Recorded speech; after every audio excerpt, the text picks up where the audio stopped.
দর্শক আপনাদের সবাইকে স্বাগত জানাচ্ছি ক্রিক ফ্রেন্সিতে। আমি ফয়সাল হাবিব। আপনারা আমাকে দেখছেন ক্রিক ফ্রেন্সির অফিসিয়াল যত সোশ্যাল মিডিয়া সাইট আছে, অর্থাৎ আমাদের ইউটিউব চ্যানেল এবং ফেসবুক পেজে। আমি যখন শ্যুট করছি তখন বাজছে 22 মার্চ শনিবার সন্ধ্যা 7:17। আর কিছুক্ষণ পরেই কিন্তু আইপিএল শুরু হবে। ক্রিকেট বিশ্বের সবচেয়ে আলোচিত একটা টুর্নামেন্ট, সবচেয়ে বেশি হাইপ থাকে যে টুর্নামেন্ট নিয়ে, সেই টুর্নামেন্টটা শুরু হবে। তবে আজকে আমার আলোচনার বিষয় আইপিএল নয়, পুরোপুরি আইপিএল নয়। আলোচনার মুখ্য টপিক সাকিব আল হাসান, যিনি বাংলাদেশ ক্রিকেটে সবসময় আলোচনায় থাকেন। সাকিব আল হাসানের ডেবিউ হয়েছে 2006 সালে, তারপরে এখন 2025 সাল। গত 19 বছরে টানা সাকিবকে নিয়ে আলোচনা হয়নি এমন দিন টানা কতদিন গেছে I don't know, but last কিছুদিন ধরে সাকিব আল হাসানকে নিয়ে আলোচনা কিন্তু খানিকটা হলেও কমে গেছিল। সাকিব যখন নিষিদ্ধ হলেন বোলিংয়ে, তার সাসপেক্টেড বোলিং অ্যাকশনের জন্য, তখন সাকিব ধীরে ধীরে যেন হারাতে বসেছিলেন। তার ন্যাশনাল টিমের দরজা তার জন্য বন্ধ হয়ে গেছিল, তিনি বোলিং না এই সিদ্ধান্ত এসেছিল, ফলে তাকে মাঠে দেখা যাচ্ছিল না, সাকিবের কোনো ট্রেস ছিল না, তিনি যা অনলাইনেও অ্যাক্টিভ ছিলেন না, সাকিব আল হাসানের ফেসবুক পেজ, ইনস্টাগ্রাম পেজেও কোনো পোস্ট ছিল না। এরপরই হঠাৎ করে সাকিব আল হাসান ফিরে এলেন এবং ফিরে এসেই আলোচনার বাজারটা একেবারে সরগরম করে দিলেন। তো সাকিবের যে এই একটা হারিয়ে যাওয়ার ব্যাপার ছিল, সম্ভবত হারিয়ে যাওয়ার ব্যাপারটা কে আমরা তুলনা করতে পারি, একটা প্রবাদ আছে যে সিংহ বা বাঘ শিকারে যাওয়ার আগে 2 ধাপ পেছনে নেয়, 2 ধাপ পেছনে নিয়ে তারপরে একটা বড় ধাপ দেয়। সাকিব আল হাসানের ক্ষেত্রে ব্যাপারটা সম্ভবত তেমনই হয়েছে। পরপর 2বার তিনি বোলিং অ্যাকশন দিয়ে ফেল করেছেন। এরপরে তিনি নীরবে নিভৃতে তার বোলিং শোধরানোর চেষ্টা করেছেন। এরপরে তিনি আবার ইংল্যান্ডেই বোলিং অ্যাকশনের পরীক্ষা দিয়েছেন। মাত্র 22টা বল তিনি করেছেন। 22টা বল করার পরে 22টা বলের মধ্যে একটা বলেও মনে হয়নি যে সাকিব ভুলভাবে, অবৈধভাবে বোলিং করছেন। এ কারণেই সাকিব আল হাসানের যে বোলিং অ্যাকশন সেটা বৈধ করে দেয়া হয়েছে। সো সাকিব আল হাসানের বোলিং অ্যাকশন 2 দিন আগে বৈধ করা হয়েছে। এরপর থেকেই সাকিব কিন্তু আলোচনায় আছেন। আজকে আমরা যখন ভিডিও করছি বা শ্যুট করছি, তার কিছুক্ষণ আগে সাকিব আল হাসান একটা বেটিং কোম্পানির সাথে তার যে বিজ্ঞাপনী চুক্তি সেটা করেছেন। সেই বেটিং কোম্পানির প্রচারণার অংশ হিসেবে একটা ভিডিও আপলোড তিনি দিয়েছেন। একই সাথে একটা খবর প্রকাশ হয়েছে, সেটা হলো আইপিএলে খেলার জন্য চেষ্টা করছেন সাকিব আল হাসান। 3টা দলের নাম বলা হয়েছে। 3টা দলের সাথে সাকিব আল হাসান নাকি যোগাযোগ করছেন, আইপিএলে তিনি খেলতে চান।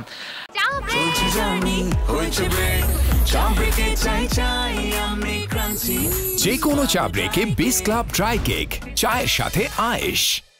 শুধু এখানেই শেষ নয়, সাকিব আল হাসান আইপিএলে খেলতে চান, this is a true thing. But একই সাথে সাকিব আল হাসানকে পিএসএলেও খেলতে দেখা যেতে পারে, সাকিব আল হাসানকে কাউন্টিতেও খেলতে দেখা যেতে পারে। সাকিব আল হাসান আসন্ন সিপিএলে খেলছেন, এটা মোটামুটি নিশ্চিত। সাকিব আল হাসান সিপিএলে খেলছেন, এটা নিশ্চিতই বলা যেতে পারে।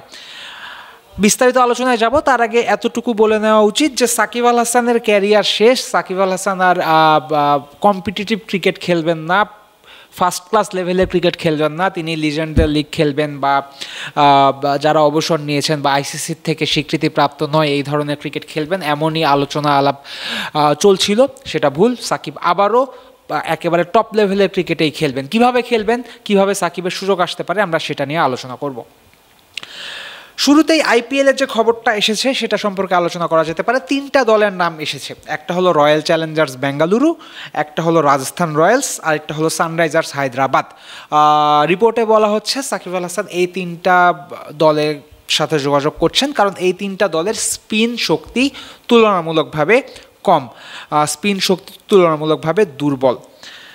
আমি ঘেঁটে যে দেখলাম স্কোয়াড এই 3 দলের, ঘটনা সত্য। এই 3 দলেরই স্পিন শক্তি তুলনামূলকভাবে কিন্তু দুর্বল। আপনি যদি শুরুতে রাজস্থান রয়্যালসের দিকে তাকান তাহলে রাজস্থান রয়্যালসে কিন্তু বিদেশি স্পিন বোলিং অলরাউন্ডার একজনই আছেন, হাসারাঙ্গা। ওভারঅল তাদের দেশি বিদেশি মিলে স্পিন বোলিং অলরাউন্ডার বা দেশি বিদেশি মিলে অলরাউন্ডার কিন্তু ওই একজনই আছেন। তার সাথে ব্যাটার আছেন সিমরন হেটমায়ার, বিদেশি ব্যাটার। অলরাউন্ডার আছেন ওয়ানেন্দু হাসারাঙ্গা, তার সাথে স্পিনার হিসেবে আছেন মহেশ তিক্সানা, আর আছেন 3 জন পেসার।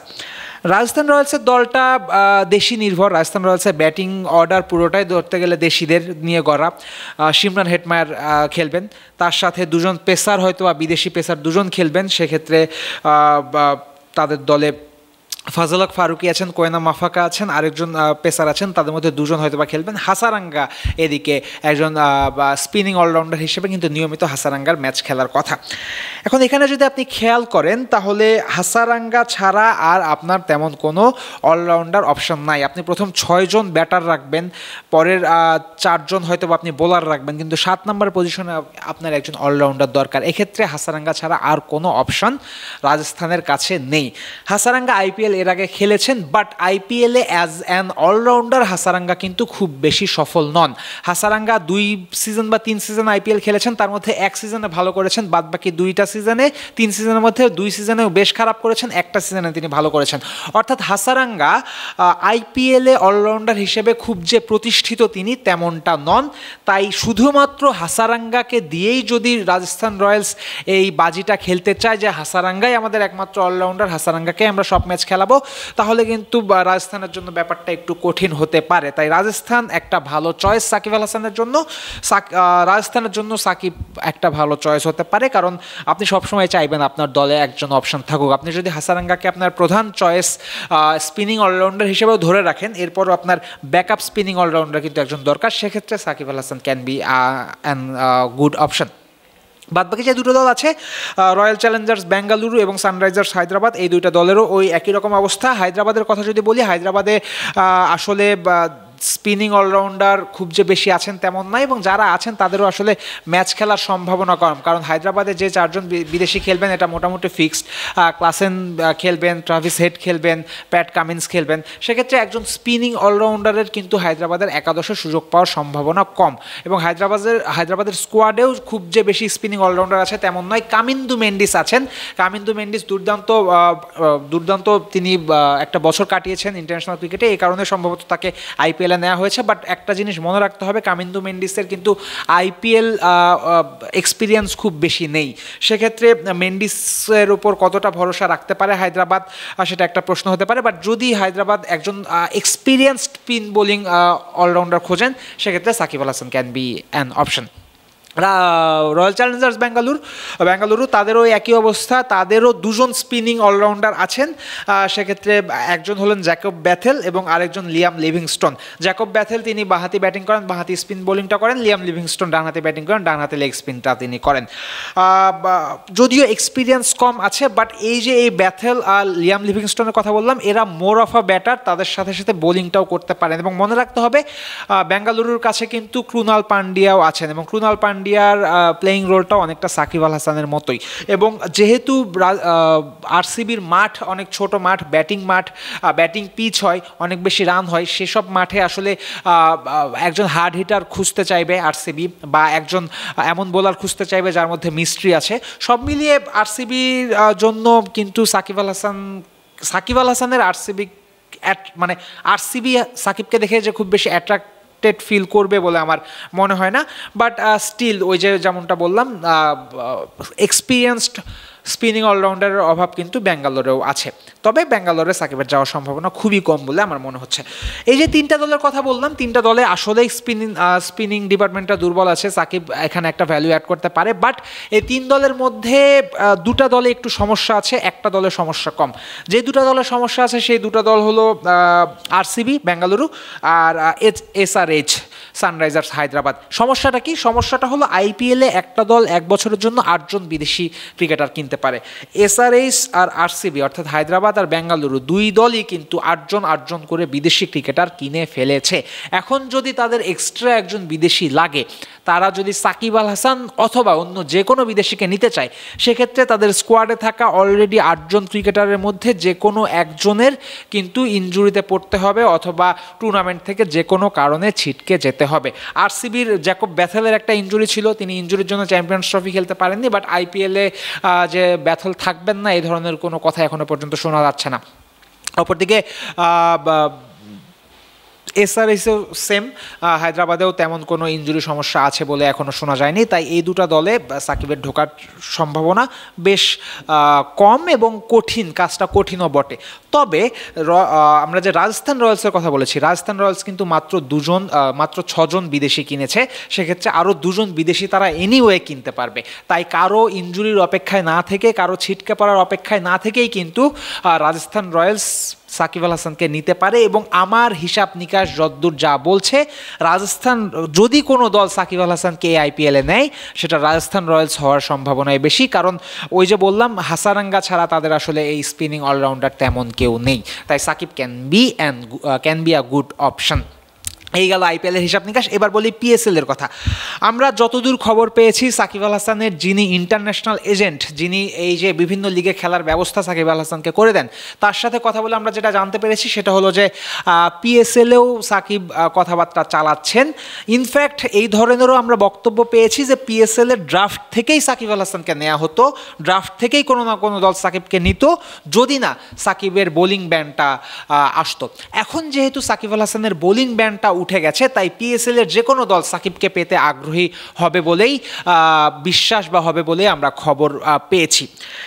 এখন পিএসএলে সাকিব আল হাসানকে দুটা কারণে মানুষ নিতে চাইবে। এক নম্বর কারণ, he has a loads of experience. তিনি দীর্ঘদিন ধরে, বছরের পর বছর ধরে পুরো বিশ্ব ঘুরে ঘুরে ক্রিকেট খেলছেন। তিনি জানেন টি-20 ক্রিকেট কীভাবে খেলতে হয়, টি-20 ক্রিকেটে কীভাবে ভালো করতে হয়। সেকেন্ড যে ব্যাপারটা, সেটা হলো পিএসএলের ব্র্যান্ড ভ্যালু, সাকিব আল হাসানের ব্র্যান্ড ভ্যালু। পাকিস্তানের মানুষজন কিন্তু দীর্ঘদিন ধরে, প্রায় 1 দশক ধরে বিদেশি ক্রিকেটারদের খেলা তাদের নিজেদের মাটিতে, নিজেদের ঘরে, নিজেদের স্টেডিয়ামে দেখতে পারেনি। সেখানে যখন এখন বিভিন্ন দেশের বিদেশিরা পাকিস্তানে খেলতে যায়, দর্শকরা তাদের সাদরে গ্রহণ করে, মাঠে আসে খেলা দেখতে। সেক্ষেত্রে Shakib Al Hasan is a big star. সাকিবের নামটা পিএসএলের সাথে যুক্ত হলে পিএসএলের দাম বাড়বে, পিএসএলের মান বাড়বে, পিএসএলের দর্শকরা মাঠে আসবে। এটা আরেকটা কারণ সাকিব আল হাসানের পিএসএলের সুযোগ পাওয়ার সম্ভাবনার ব্যাপারে। তবে সাকিব আল হাসানের পিএসএলের সুযোগ পেতে হলে কিছু যদি কিন্তু থেকে যাচ্ছে। তার মধ্যে প্রথমটা হলো, পিএসএলেও যেহেতু ড্রাফট হয়ে গেছে, সবগুলো দল কোটাতে যে পরিমাণ প্লেয়ার থাকা দরকার সে পরিমাণ প্লেয়ার নিয়েছে। সেক্ষেত্রে কেউ কোনো প্লেয়ার যদি নাম তুলে নেয়, অথবা কারো যদি এনওসিতে প্রবলেম হয়, অথবা কেউ যদি ইনজুরিতে পড়ে, তখন সাকিব আল হাসানকে ডাকা হতে পারে। তবে একটা জিনিস ক্লিয়ার করে দেওয়া দরকার, আইপিএল পিএসএল দুই জায়গাতেই সাকিব ট্রাই করছেন, তবে পিএসএল কিন্তু সেকেন্ড প্রায়োরিটিতে থাকছে। যদি আইপিএলের সুযোগ হয়ে যায় তাহলে সাকিব আল হাসান পিএসএলে যাবেন না, কিন্তু যদি না তিনি আইপিএলের সুযোগ পান, সেক্ষেত্রে he is keeping PSL as his second option. এবং এমনও হতে পারে, ধরে নেন বাংলাদেশের রিশাদ হোসেনকে বিসিবি কোনো এক কারণে এনওসি দিল না, বিসিবির তো এই ধরনের অভ্যাস আছে, সেক্ষেত্রে কিন্তু রিশাদের দল লাহোর কালান্দার্স চাইলেই সাকিব আল হাসানকে ডাকতে পারে যে আচ্ছা রিশাদের জায়গায় তাহলে তুমি এসে খেলতে পারো। আমি জাস্ট একটা হাইপোথেটিক্যাল সিচুয়েশন বললাম, এমনও হতে পারে সাকিব আল হাসানকে আমরা পিএসএলেও দেখতে পারি। পিএসএল গেল, আইপিএল গেল, এবার আসুন কাউন্টি ক্রিকেট। কাউন্টি ক্রিকেটে কি সাকিব খেলবেন? কারণ যখন সাকিব আল হাসান যখন প্রথমবার সারেতে গেলেন, বা কানপুরে উনি যখন টেস্ট থেকে অবসর নিলেন, তখন আমরা বলা করছিলাম যে সাকিব সম্ভবত এখন কাউন্টিতেই থিতু হবেন। কিন্তু মাঝে তার যে বোলিং থেকে যে তার নিষিদ্ধ হওয়ার ঘটনাটা, এটাই আসলে সব কিছু ওলটপালট করে দিয়েছিল। বোলিং ব্যান হওয়ার কারণেই সাকিব আল হাসান বড় কোনো জায়গায় চান্স পাননি, বা ভালো কোনো জায়গায় খেলার সুযোগ পাননি। কিন্তু এখন বোলিং ব্যানটা উঠে গেছে, তাই সাকিব আল হাসানের জন্য কাউন্টির দরজাটাও খুলে গেছে। এবং আমি বিশ্বাস করি এই 2025 সালের কাউন্টিতেও সাকিব আল হাসান খেলবেন, খুব সম্ভবত সারেতেই খেলবেন। এখন দেখুন সাকিব এই বোলিং ব্যানটা কিভাবে উতরে এলেন, এটা আমাদের প্রথমে জানতে হবে। সাকিব আল হাসান কিন্তু তিনি ডিসেম্বরে তাকে বলা হয়েছিল যে তোমার বোলিংয়ের সমস্যা আছে। তারপরে তিনি তাড়াহুড়া করে 2 বার পরীক্ষা দিয়েছেন। একবার ইংল্যান্ডেই পরীক্ষা দিয়েছেন, একবার জানুয়ারিতে চেন্নাইতে পরীক্ষা দিয়েছেন। দীর্ঘদিন ধরে সাকিব আল হাসান ক্রিকেট খেলেছেন, তিনি প্রায় 17-18 বছর ক্রিকেট খেলার পরে হঠাৎ করে জানতে পারলেন তার বোলিংয়ের সমস্যা। সো আমি ধরেন 18 বছর ধরে যদি সাংবাদিকতা করি, এরপরে কেউ যদি এসে আমাকে বলে তোমার সাংবাদিকতার সমস্যা, তোমার এই উচ্চারণটায় সমস্যা আছে, এই উচ্চারণটা তুমি ঠিক করো, তখন আমার খুব ইগোতে লাগবে। আমি সাথে সাথে পরীক্ষা দিব ওই উচ্চারণটা দেওয়ার, আমি বলবো না আমার উচ্চারণ ভুল নাই, আমার উচ্চারণ ঠিক আছে, তুমি এখনই শোনো। সাথে সাথে উচ্চারণের পরীক্ষা দিতে গিয়ে দেখা গেল আমার উচ্চারণ আবার ভুল, দুদিন পরে আমি আবার পরীক্ষা দিতে গেলাম, দেখা গেল আমার উচ্চারণ আবার ভুল। কিন্তু আমি যদি একটু ঠান্ডা মাথায় আমার ভুলটা বোঝার চেষ্টা করি, ভুলটা শোধরানোর চেষ্টা করি, এরপর পরীক্ষা দিতে যাই, তাহলে কিন্তু আমার উচ্চারণটা আবার ঠিক হয়ে যাবে, কারণ I know how to do it. আমি দীর্ঘদিন ধরে করছি সাংবাদিকতা জিনিসটা। সাকিব আল হাসানের ক্ষেত্রেও ব্যাপারটা তাই হয়েছে। তিনি যখন পরপর 2বার পরীক্ষায় ফেল করেছেন, তখন ধীরে সুস্থে ঠান্ডা মাথায় নিজের ভুলটা মেনে নেওয়ার চেষ্টা করেছেন, তারপরে ভুলটা শোধরানোর চেষ্টা করেছেন। সাকিব ভুল কীভাবে শুধরিয়েছেন এবার বলি। সাকিবকে ভুল শোধরাতে সবচেয়ে বেশি হেল্প করেছেন গ্যারেথ ব্যাটি। গ্যারেথ ব্যাটি সাবেক ইংলিশ স্পিনার, ইংল্যান্ড ন্যাশনাল টিমেও তিনি খেলেছেন। তার চেয়ে বড় কথা, তিনি সারে ক্রিকেট ক্লাবের সাথে জড়িত, সারে ক্রিকেট ক্লাবের কোচ হিসেবে আছেন। অর্থাৎ যে ক্লাবের হয়ে খেলতে গিয়ে সাকিবের বোলিং অ্যাকশন ব্যান হলো, ওই ক্লাবের লোকজনই তাকে সাহায্য করলো আবার বোলিং অ্যাকশনটা ঠিকঠাক করতে। এখন আপনি কাউকে কি এমনি সাহায্য করবেন? আপনার কোথাও কোনো লাভ নাই, আপনার কোনো কারণ নাই, তাহলে সেখানে কি আপনি এমনি ইনভেস্ট করবেন? না, আপনি এমনি ইনভেস্ট করবেন না, আপনি ওইখানে নিশ্চয়ই কোনো কারণে ইনভেস্ট করবেন। এবং আমার মনে হয় সেই কারণটা হলো সারে ক্রিকেট ক্লাব আবারও সাকিব আল হাসানকে তাদের কাউন্টি দলে চায়। এখন এটা আমরা হাইপোথেটিক্যালি বললাম, বাট হিসাব নিকাশে কতটুকু সম্ভব সাকিব আল হাসানের সারেতে খেলা, হিসাব নিকাশেও কিন্তু সম্ভব। দেখুন, প্রত্যেকটা, আমি এখানে বসার আগে চেক করে আসছিলাম, কাউন্টি ক্রিকেটে প্রত্যেকটা দল 3 থেকে 4 সর্বোচ্চ 3 থেকে 4 ক্রিকেটার, বিদেশি ক্রিকেটার সাইন করে পুরো মৌসুমের জন্য। এখন কাউন্টিতে এক একটা দল 3 ফরম্যাট করে খেলে, ওয়ানডেও খেলে, তারা টেস্টও খেলে, আবার টি-20ও খেলে। এবং এমন না যে প্রথমে টানা ওয়ানডে হয়, তারপর টানা টি-20 হয়, তারপর টানা টেস্ট হয়, এমন কিন্তু না। কিছুদিন ধরেন ওয়ানডে হইলো, তারপরে টেস্টের 2টা ম্যাচ হইলো, তারপরে আবার টি-20 1 সপ্তাহ বা 2 সপ্তাহ টি-20 হলো। কাউন্টি ক্রিকেটটা এভাবে চলে। সেক্ষেত্রে সারে এবার 2 বিদেশি তারা নিয়েছে। একজনকে তারা নিয়েছে মিচেল স্যান্টনার, আরেকজনকে তারা নিয়েছে নাথান স্মিথ। এই দুজনই কিউই। বিশেষ করে মিচেল স্যান্টনারকে তারা নিয়েছে, একজন বাঁহাতি স্পিনার যিনি ব্যাট করতে পারেন এই রোলে। অর্থাৎ সাকিব আল হাসান যে রোলে খেলেন সেই রোলেরই মিচেল স্যান্টনারকে সারে অলরেডি কিনে নিয়েছে। তাদের 2025 সালে সারের সাথে চুক্তি হয়েছে স্যান্টনারের। সেক্ষেত্রে যেহেতু স্যান্টনারকে নিয়ে নিয়েছে, সেহেতু সাকিব আর খেলবেন কিনা বা সাকিবের সুযোগ কতটুকু থাকছে, সাকিবের সুযোগ এরপরও থাকছে। কারণ ভাইটালিটি টি-20 ব্লাস্ট যেটা, অর্থাৎ কাউন্টি টি-20 টুর্নামেন্ট, সেখানে গ্রুপ স্টেজে প্রতিটা দল 14টা করে ম্যাচ খেলে। এরপরে একই দিনে 2টা সেমিফাইনাল আর একটা ফাইনাল হয়। খুবই ফানি একটা, ইন্টারেস্টিং একটা বিষয়। তো এই 14টা ম্যাচের মধ্যে স্যান্টনার প্রথম 8টা ম্যাচ খেলতে পারবেন, তারপর তার ন্যাশনাল ডিউটিতে, জাতীয় দলের ডিউটিতে অন্য জায়গায় গিয়ে ন্যাশনাল টিমের হয়ে খেলতে হবে। অর্থাৎ প্রথম 8টা ম্যাচ স্যান্টনারকে পাবেন। বাকি 6টা ম্যাচের জন্য কিন্তু এই একই মানের বিদেশি তারা খুঁজতে চাইবে। এবং হাতের কাছে যখন সাকিব আল হাসানকে তারা পাবে, তখন অবশ্যই সাকিবের কথাই সারে সবার আগে চিন্তা করবে। এছাড়াও যে কাউন্টিতে 4 দিনের ম্যাচ আছে, 4 দিনের ম্যাচে কিন্তু এই দলগুলো, কাউন্টির দলগুলো 1 বা 2জনের বেশি স্পিনার খেলায় না, 1জন স্পিনার খেলায়। সেই স্পিনারের কাজ কি হয়, তিনি ঘন্টার পর ঘন্টা সারাদিন এক প্রান্ত থেকে বল করেই যান। কারণ তার কাছ থেকে এক প্রান্ত থেকে তিনি বোলিং করবেন, অন্য প্রান্ত থেকে এসে পেসাররা মেন কাজটা করবে। সারের হয়ে লাস্ট যে ম্যাচ খেলেছেন সাকিব আল হাসান, সেখানেও কিন্তু আমরা এই ধরনের চিত্রই দেখেছি। তিনি 4 দিনের ম্যাচে প্রায় 70 ওভার বোলিং করেছেন। সুতরাং এই ধরনের একজন বোলিং মেশিন যদি সারে পায়, যার ইন্টারন্যাশনাল অভিজ্ঞতা আছে বছরের পর বছরের, যিনি একজন চ্যাম্পিয়ন ক্রিকেটার, তাহলে সারে সেই ক্রিকেটারকে 2 হাতে মানে গ্র্যাব করতে চাইবে। আমার মনে হয় এ কারণেও সাকিব আল হাসানকে এই যে 4 দিনের ম্যাচের কথা চিন্তা করেও সারে নিতে চাইবে। এবং একটা জিনিস আবারও মনে করিয়ে দিই, অন্যান্য দলগুলো অলরেডি 3-4 করে বিদেশি ক্রিকেটার সাইন করিয়ে ফেলেছে। সারে কিন্তু 2জনের বেশি ক্রিকেটার সাইন করেনি, এখনও 2জন ক্রিকেটার তাদের সাইন করার সম্ভাবনা আছে এবং সাকিবকে তারা সাইন করবে বলে আমার বিশ্বাস। এবং আরও একটা মজার ঘটনা বলি, সেটা হলো যে ইংলিশ কাউন্টি ক্রিকেট যখন চলে, অর্থাৎ কাউন্টির দলগুলো যখন খেলতে থাকছে, তাদের মৌসুম এখনও শেষ হয়নি, মৌসুম মাঝপথে আছে, তখনই কিন্তু ইংল্যান্ডে দ্য 100 ক্রিকেট টুর্নামেন্ট, যেটা ফ্র্যাঞ্চাইজি ভিত্তিক টুর্নামেন্ট, 100 বলের একটা টুর্নামেন্ট, ওইটাও চলে। অর্থাৎ একই সাথে একদিকে কাউন্টি চলে, আরেকদিকে 100-এর টুর্নামেন্ট চলে। 100-এ 8টা দল থাকে, এই 8টা দলে প্রায় মনে করেন 120 জন ক্রিকেটার থাকে। এই 120 জন ক্রিকেটার কিন্তু কাউন্টির দলগুলো থেকে ক্রিকেটার। যেটা আমি বলতে চাচ্ছি সেটা হলো যে যখন 100 চলছে, তখন কাউন্টিতে ভালো মানের ক্রিকেটারের অভাব হয়। যেমন আমরা স্যান্টনারের কথা বললাম, স্যান্টনার কিন্তু একই সাথে 100-এও খেলবেন, 100 100-এ তিনি গতবার খেলেছেন, এবারও সেন্টনারের খেলার কথা। সো সেন্টনার যখন 100-এ খেলতে যাবেন তখন সেন্টনারের রোলটা সারে থেকে পালন করবে, কারণ সারের তো খেলাধুলা বন্ধ থাকছে না, বা যখন 100 চলে তখন তো কাউন্টি বন্ধ থাকছে না। অর্থাৎ এনিওয়ে যদি আপনি চিন্তা করেন, যে কোনোভাবেই যদি চিন্তা করেন, সারেতেই সাকিব আল হাসানের জন্য জায়গা কিন্তু মানে তৈরি আছে, সাকিব আল হাসানের জায়গা হয়, এবং আমার বিশ্বাস সারেই সাকিব আল হাসানকে নিতে চাইবে। আমরা হয়তোবা শীঘ্রই এই খবরটা পাবো, কারণ he is fit, he is bowling well, এবং সাকিব যখনই এরকম লুকিয়ে যান বা নীরবে নিভৃতে থাকেন তখনই অনেক কঠিন হয়ে বা শক্তিশালী হয়ে ফিরে আসেন। আমার মনে হয় এমন কিছু আমরা দেখব। সাকিব নিশ্চিতভাবেই ফিটনেস এবং ব্যাটিংয়ে আরও কাজ করে ফিরে আসবেন বলে আমার মনে হয়। সুতরাং IPL PSL এর মধ্যে যে কোনো একটাই তার খেলার সম্ভাবনা আছে। PSL-এ খেলার সম্ভাবনা আছে IPL-এর চেয়ে বেশি, IPL-এ রাজস্থান রয়্যালসে তার খেলার সম্ভাবনা আছে। কাউন্টিতে সাকিব খেলবেন বলে আমার বিশ্বাস, কারণ সব হিসাব নিকাশ বলছে সাকিবের খেলার রাস্তা খোলা।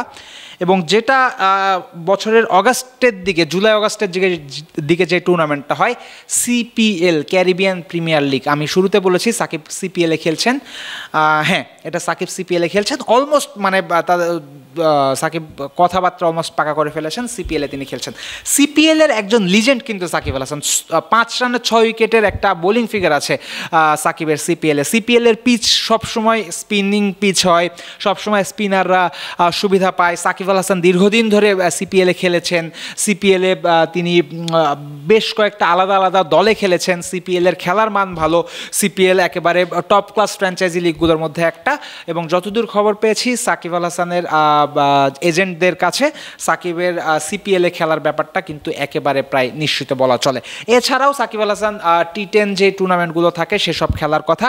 বাংলা টাইগার্সের সাথে সাকিবের একটা ভালো সম্পর্ক আছে, বাংলা টাইগার্সের হয়ে তিনি একাধিক টুর্নামেন্টে খেলেছেন, সেখানে তার খেলার কথা। এবং কানাডার গ্লোবাল T20 লিগ যেটা, সেখানেও সাকিব আল হাসানকে পরপর 2 মৌসুমে খেলতে দেখা গেছে। হয়তোবা তিনি এবারও ওই কানাডার গ্লোবাল T20-তে খেলতে পারেন। সব মিলিয়ে সাকিব আল হাসানকে 2025 সালে বারবার পৃথিবীর বিভিন্ন প্রান্তে ক্রিকেট খেলতে দেখা যাবে বলে আমার মনে হয়। এবং সাকিব কোনো সেকেন্ড টায়ার, থার্ড টায়ারের ক্রিকেট খেলবেন না, ICC অস্বীকৃত কোনো ক্রিকেট খেলবেন না, একেবারে ফার্স্ট টায়ারের ক্রিকেট, উচ্চ পর্যায়ের ক্রিকেট খেলবেন বলেই এখনও পর্যন্ত মনে হচ্ছে। অর্থাৎ সাকিবের ফ্যান যারা সাকিবকে দীর্ঘদিন খেলতে না দেখে বেশ মন খারাপ করেছিলেন, you can cheer up. Shakib you will see him play very soon, probably not in Bangladesh jersey, but he will be playing, and আমার মনে হয় এটাই আপনারা চান, যে যেখানেই খেলুক সাকিব জাস্ট খেলুক, আপনারা সাকিবকে খেলতে দেখুন। সাকিবকে নিয়ে আর খুব বেশি কথা বলবো না, বা সাকিব আল হাসানের ফ্যানদের জন্য এটাই ছিল একটা সুখবর যে সাকিব ফিরছেন, he is coming back with a bang, আমি যদি বলি পপ কালচারের কথায়, কারণ একেবারে একটা বোমা ফাটিয়েই তিনি ফিরেছেন। তিনি যেভাবে ঘোষণাটা এসেছে যে সাকিব ইজ ক্লিয়ার টু বোল, এরপরে খবর হলো IPL-এ খেলার চেষ্টা করছেন, একই দিনে আবার একটা বিতর্কিত ব্যাপারে সাকিবের নাম এলো, একটা বেটিং কোম্পানির সাথে তিনি চুক্তি করেছেন। এবং এক্ষেত্রে সাকিব আল হাসান তো আর কোনো কিছু সমালোচনার তিনি ধারবেনও না। এর আগে তিনি যখন এক বেটিং কোম্পানির সাথে চুক্তি করেছিলেন তখন BCB নানা ব্যাপারে সাকিবকে আটকাতে পেরেছে, কারণ তখন সাকিব আল হাসান BCBর চুক্তিবদ্ধ ক্রিকেটার ছিলেন। এখন কিন্তু সাকিব আর BCBর চুক্তিবদ্ধ ক্রিকেটার নন, তাই BCBর কিন্তু কিছু বলার রাইট সাকিবকে নাই। সাকিব চাইলে যে কোনো কোম্পানির সাথে কিন্তু চুক্তি করতে পারেন। সো সব বিষয় মিলিয়ে সাকিব এখন একজন ফ্রি এজেন্ট, তিনি একজন মুক্ত বিহঙ্গে উঠতে থাকা পাখি বলা যেতে পারে। তিনি খাঁচা থেকে বেরিয়ে এখন আকাশে উঠতে থাকুক সাকিব, খেলতে থাকুক ক্রিকেট, কারণ বাংলাদেশের মানুষজনের কাছে ক্রিকেট মানেই সাকিব, দীর্ঘদিন ধরে এমনটাই ছিল। সেই সাকিবকে হুট করে চলে যেতে দেখা নিশ্চয়ই কারো পছন্দ হবে না, তাই আরও 2-1 বছর হয়তো বা সাকিব খেলবেন, আপনারা সেটা দেখতে পারবেন বিভিন্ন দেশের বিভিন্ন লিগে। কিন্তু স্যাডলি সম্ভবত বাংলাদেশের জার্সিতে আর কখনো সাকিবকে দেখা যাবে না। দর্শক সবাই ভালো থাকবেন, সুস্থ থাকবেন, ক্রিক ফ্রেন্ডসির সাথেই থাকবেন, কারণ ক্রিক ফ্রেন্ডসিতেই পাবেন দেশ বিদেশের ক্রিকেটের সবশেষ খবর।